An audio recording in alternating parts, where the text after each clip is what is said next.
Stray. This is the premier cat lovers game that has been out for a little bit now, and the reception has been near universal in regards to how well it's done for itself. Most everyone who's played it has loved it, and it's even spawned a few memes along the way.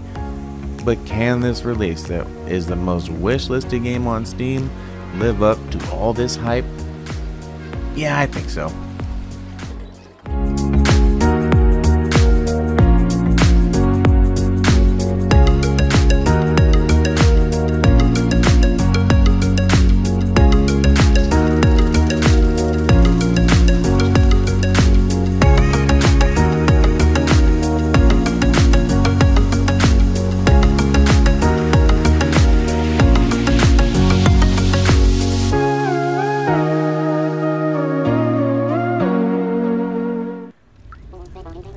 If you are familiar with games like Limbo, Inside, or even Little Nightmares, you will get a better sense than most of what kind of game Stray is at its heart. It's a small but unique game that, when asked about, I refer to an experience rather than just a game, because this game is solidified in that one idea that is taken further and further and made to have you feeling like you are experiencing it to its fullest.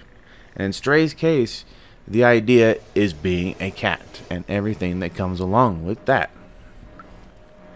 Everything in Stray is tailored to the belief that you are just a cat and can do cat things. The things like playing with toys, scratching on the carpets, scratching on the doors, scratching on the photos, scratching on the furniture, even jumping down entire floors. Got ahead of myself. Anyways, back to cat things. You'll be rubbing up on folks, jumping up for a nap in all sorts of places. Now, I must confess, I am not a cat person. I don't hate them, I just don't particularly like them. But I loved playing this game and being along for the ride. And in that sense, I didn't rush through Stray at all. I walked most of the time unless I had to run, for any multitude of reasons. The world is just a treat to immerse yourself in and explore. You will frequently find robots all over the place just trying to live their lives as they were left behind by the humans that were here before and are just trying to be happy. They frequently mimic human interactions and practices even if there's really no reason for them to. Like this fellow at the bar that you'll always find here and is this other robot's only customer, so you're asked not to scare him away. And there are others, like the many robots you meet on your main quest to try and reach the surface, that are just trying to find a way out. And that brings me to the story. The setup for Stray is a simple one, as you and your family of felines are taking a stroll down this beautiful post-apocalyptic world when a tragedy strikes your poor cat and it falls down to the bottom of a great chasm.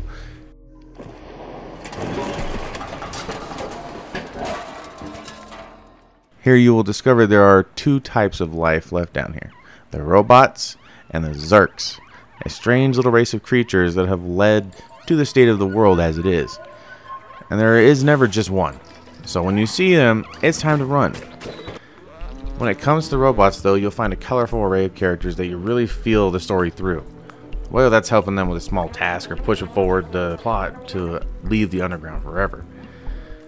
Another big part of the story is your companion B12, who serves as your narrator of sorts and is the main means of communication between yourself and the robots. B12 itself also has a neat backstory to piece together as you find objects and situations that help him restore his memory.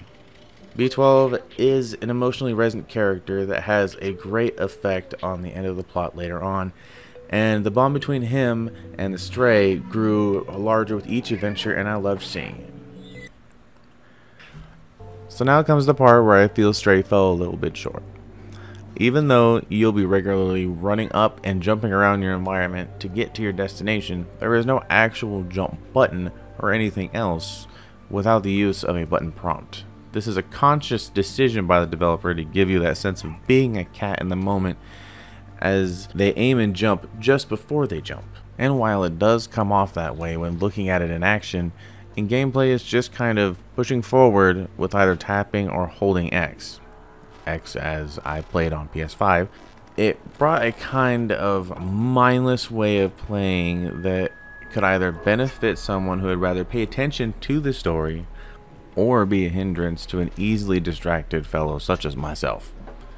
I wouldn't say I was ever bored with Stray, as that would be too strong of a word, but I was much less enthusiastic about actually playing the game than I was about seeing the story and the environments and the characters and seeing where that went. Since I'm on PS5, there are a few enhancements from the game, and it runs at a solid 60 frames per second at a 4K resolution, and has implementations for adaptive triggers and a little haptic feedback. Though the adaptive triggers and the rumble for the haptics, I was hoping for a little bit more of a tactile feel. They just feel like the standard place resistance here and basic rumble that felt familiar if you've played enough PS5 titles. Although, it definitely did help to sell your purr as you took a nice nap on an unsuspecting robot.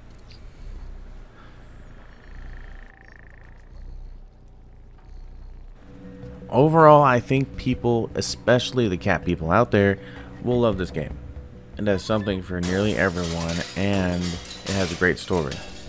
And if I had to give it a score, I would probably give it a solid 9, as I didn't experience any bugs, and I only have minor gripes about the gameplay. Definitely pick this up or play on PlayStation Plus Premium when you get the chance, as there is simply nothing else like it out there right now.